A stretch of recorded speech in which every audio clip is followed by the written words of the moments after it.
आज हम एक ऐसी कहानी को डिकोड करने वाले हैं जिसने मॉडर्न इंडियन पॉलिटिक्स में सच में सब कुछ चौंका कर रख दिया है। हम समझेंगे कि कैसे सिर्फ 5 दिनों के अंदर एक साधारण सा डिजिटल मीम अकाउंट एक विशाल और ताकतवर पॉलिटिकल मूवमेंट बन गया, जिसे नाम दिया गया कॉकरोच जनता पार्टी। नाम थोड़ा अजीब जरूर लग सकता है, पर इस वायरल फिनोमेना की रफ्तार और डेटा दोनों सच में हैरान करने वाले हैं। इस पूरी कहानी की शुरुआत होती है एक कंट्रोवर्सी से। 15 मई 2026 सुप्रीम कोर्ट में बेरोजगार युवाओं और सोशल मीडिया एक्टिविस्ट से जुड़ी एक हियरिंग चल रही थी और इसी दौरान बेंच की तरफ से इन काफ़ी कंट्रोवर्शियल शब्दों का इस्तेमाल हुआ। बेरोजगार युवाओं और एक्टिविस्ट्स को सीधे तौर पर कॉकरोचेस और पैरासाइट्स यानी परजीवी कह दिया गया। अब जाहिर सी बात है, नौकरी की तलाश में भटक रहे किसी भी इंसान के लिए ये शब्द बेहद चुभने वाले थे। लेकिन इसके बाद जो इंटरनेट पर प्रतिक्रिया आई ना, वो सिर्फ गुस्से तक सीमित नहीं थी। यहां एक बहुत ही रोचक लिंग्विस्टिक फ्लिप यानी शाब्दिक पलटवार देखने को मिला। गुस्सा होने के बजाय युवाओं ने इस अपमान को एक ताकत और लचीलेपन के प्रतीक के रूप में अपनाना शुरू कर दिया। सोशल मीडिया पर एक ही लाइन तेजी से आग की तरह फैलने लगी कि अगर हम कॉकरोच हैं तो हम सर्वाइव करना जानते हैं, हम कभी मरते नहीं। जरा इस मूवमेंट की टाइमलाइन पर नजर डालिए, स्पीड तो देखिए। ये घटनाक्रम सच में अनप्रेसिडेंटेड है। 15 मई को कोर्ट का बयान आता है और ठीक अगले दिन 16 मई को ये डिजिटल पार्टी लॉन्च हो जाती है। और सबसे हैरान करने वाली बात यह है कि सिर्फ 78 घंटे बाद यानी 78 आवर्स में इस अकाउंट के 30 लाख यानी 3 मिलियन फॉलोअर्स हो चुके थे और फिर 21 मई आते आते इस अकाउंट को ब्लॉक कर दिया जाता है। इस तबातोड़ रफ्तार ने एस्टैब्लिश्ड पॉलिटिकल मशीनरी को पूरी तरह से हिला कर रख दिया था। तो आखिर इस वायरल विस्फोट के पीछे था कौन? इसके सूत्रधार थे 30 साल के अभिजीत दीपके। ये बॉस्टन यूनिवर्सिटी में पब्लिक रिलेशंस के स्टूडेंट हैं और इनका बैकग्राउंड भी काफी दिलचस्प है। ये पहले आम आदमी पार्टी की सोशल मीडिया टीम का हिस्सा रह चुके थे। मतलब इंटरनेट की ताकत और वायरल होने की साइंस को ये बखूबी समझते थे। उन्होंने बस एक सिंपल से गूगल फॉर्म के जरिए शुरुआत की और जुड़ने वाले सबसे पहले लोग कौन थे? नीट के छात्र, बेरोजगार इंजीनियर्स और नौकरी की तलाश में लगे वो युवा जो सिस्टम से पूरी तरह निराश हो चुके थे। जब ये आवाज शुरू हुई थी ना, तो इसका टोन बिल्कुल सटायर या व्यंग्य पर आधारित था। इनकी शुरुआती टैगलाइन थी voice of the lazy and unemployed. देखा जाए तो ये सच में बहुत चतुराई से लिखी गई लाइन है।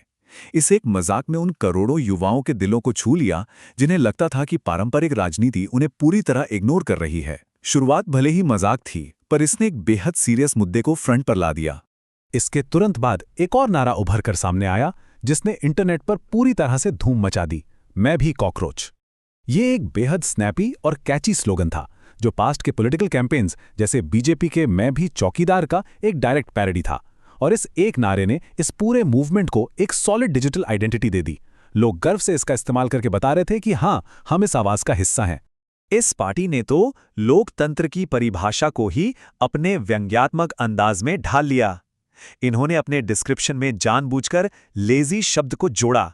युवा पीढ़ी पर अक्सर आलसी होने का जो ताना मारा जाता है, इस पार्टी ने उस ताने को ही अपना हथियार बना लिया। एक ऐसी कमजोरी जिसे नीचा दिखाने के लिए यूज किया जाता था, वही इनका सबसे बड़ा आकर्षण बन गया। Brilliant communication. अब जरा इस डिजिटल क्रांति के स्केल को नंबर्स में समझते हैं, क्योंकि नतीजे सच में चौंकाने वाले हैं।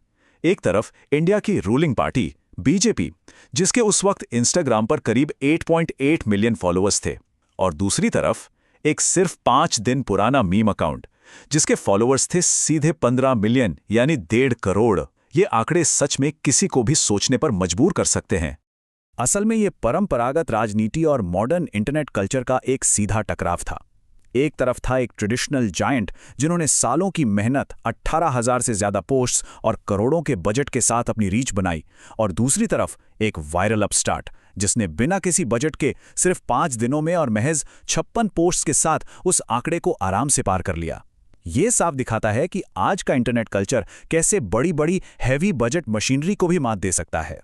जैसे ही फॉलोअर्स का आंकड़ा 1.5 करोड़ पहुंचा, इस पार्टी ने एक डायरेक्ट वायरल ताना पोस्ट किया, world's largest party they said, और ये ताना इंटरनेट पर आग की तरह फैल गया। ये एक ऐसा मोमेंट था जब एक satirical meme account established political matrix पर पूरी तरह से हावी होता हुआ दिखाई दे रहा था। एक तरह से इनका व्यंग्य अपनी मंजिल पर पहुंच चुका था।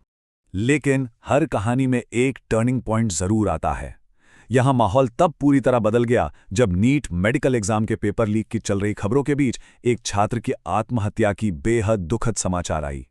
इस एक सिंगल ट्रैजिक घटना ने इस मूवमेंट की टोन को इंटरनेट ह्यूमर से बदलकर एक बेहद गंभीर पॉलिटिकल मूवमेंट में तब्दील कर दिया। हंसी मजाक की जगह अब गुस्सा ने ले ली थी। सटायर और व्यंग्य को तुरंत साइड में रख दिया गया। अब ये मैसिव प्लेटफॉर्म सीधे जवाबदेही यानी अकाउंटेबिलिटी मांग रहा था। अपने विशाल ऑडियंस बेस का इस्तेमाल करते हुए इन लोगों ने एजुकेशन मिनिस्टर धर्मेंद्र प्रधान को सीधे घेरे में लिया और उनके इस्तीफे की मांग की। एक मीम पेज जो कल तक जोकर्स लग रहा था, वो अब अचानक से एक एक्चुअल पावरफुल आवाज बन चुका था। और इस आवाज को तब और बल मिला जब प्रशांत भूषण जैसे मशहूर लॉयर और एक्टिविस्ट ने इनका खुलेआम समर्थन किया। उन्होंने स्पष्ट कहा कि इस विशाल यूथ बेस को राइट टू एम्प्लॉयमेंट यानी रोजगार के अधिकार को एक संवैधानिक अधिकार बनाने के लिए जोर लगाना चाहिए। यहाँ पर एक डिजिटल जोक पूरी तरह से एक लेजिटिमेट प्रेशर ग्रुप में बदलता हुआ साफ देखा जा सकता है। लेकिन ये तेज रफ्तार कहानी ज्यादा दिन तक बिना किसी रुकावट के चलने वाली नहीं थी। इस विस्फोटक ग्रोथ के कुछ ही दिनों के अंदर यानी 21 मई को सरकार की तरफ से बड़ा और सख्त कदम उठाया गया। एक लीगल डिमांड भेजकर एक्स प्लेटफॉर्म पर इस पार्टी के अकाउंट को तुरंत ब्लॉक कर दिया गया। अकाउंट बैन होने के तुरंत बाद फाउंडर अभिजीत दीपके ने इंस्टाग्राम पर एक वीडियो पोस्ट किया जिसमें उन्होंने एक बहुत बड़ा और जायज सवाल पूछा। एक ऐसी पार्टी जो आखिर में सिर्फ व्यंग्य करती है, एक मीम पेज चलाती है, उससे आखिर सिस्टम को इतना डर क्यों लगा? उनका पॉइंट साफ था कि उन्होंने सिर्फ एक बच्चे की मौत पर जवाब मांगा था, जो कि किसी का भी बेसिक लोकतांत्रिक अधिकार है। पर बात इंटरनेट की हो और मीम ना बने, ऐसा कैसे हो सकता है? लोगों ने सेंसरशिप पर रिएक्ट करने का अपना अलग ही तरीका निकाला। अकाउंट बंद होने पर चारों तरफ ये जोक चलने लगा कि सरकार ने कॉकरोच पर बग स्प्रे यानी हिट छिड़क दिया है।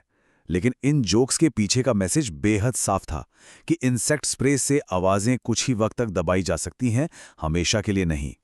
अगर हम इन मीम्स और जोक्स की दुनिया से थोड़ा बाहर निकलकर इनके मैनिफेस्टो पर एक नज़र डालें तो पता चलता है कि इनकी डिमांड्स कितनी ठोस और गंभीर हैं। जैसे राइट टू एम्प्लॉयमेंट मांगना, नीट जैसे कम्पिटिटिव एग्जाम्स में पूरी ट्रांसपेरेंसी लाना और अंबानी और अडानी जैसे कॉरपोरेट चैनल्स की न्यूज़ कवरेज पर इंडिपेंडेंट मीडिया रूल्स लगाना। ये मांगे संवैधानिक रूप से काफ़ी मजबूत हैं। इन्हीं मांगों के बीच इनका एक कॉन्सेप्ट बेहद वायरल हुआ था जिसका नाम था द लेजी टैक्स। इस सैटारिकल पॉलिसी प्रपोजल का कहना था कि अगर कोई नेता 5 साल तक कोई ढंग का काम नहीं करता तो उसे अपनी पूरी गवर्नमेंट सैलरी वापस करनी होगी। ये दर्शाता है कि कैसे इस पार्टी ने पॉलिटिकल इनएफिशिएंसी जैसी गंभीर बातों को बेहद आसानी से शेयर होने वाले इंटरनेट ह्यूमर में लपेटकर लोगों तक पहुंचाया। तो क्या अब ये मूवमेंट सिर्फ सोशल मीडिया तक ही सीमित रहने वाला है? शायद नहीं। अभी ऐसी रिपोर्ट्स आ रही हैं कि ये अब एक रियल वर्ल्ड टेस्ट की तैयारी कर रहे हैं। बिहार में पटना की महत्वपूर्ण बांकीपुर असेंबली सीट पर बाई इलेक्शन होने वाले हैं।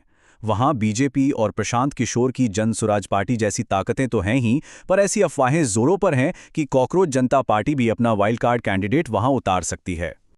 और यहीं से उभरता है सबसे बड़ा सवाल, जो इस पूरे विश्लेषण का आखिरी निचोड़ है। क्या एक डिजिटल मीम एक एक्चुअल जमीनी चुनाव जीत सकता है? क्या सोशल मीडिया के 1.5 करोड़ फॉलोअर्स को वोटिंग बूथ की लाइन में खड़ा किया जा सकता है? आधुनिक लोकतंत्र के लिए ये एक बेहद प्रभावशाली और हमें सोचने पर मजबूर कर देने वाला सवाल है, जिसका जवाब शायद आने वाला वक्त ही दे पाएगा। उम्मीद है इस नए पॉलिटिकल फिनोमेनन को समझने में आज काफी नई बातें जानने को मिली होंगी।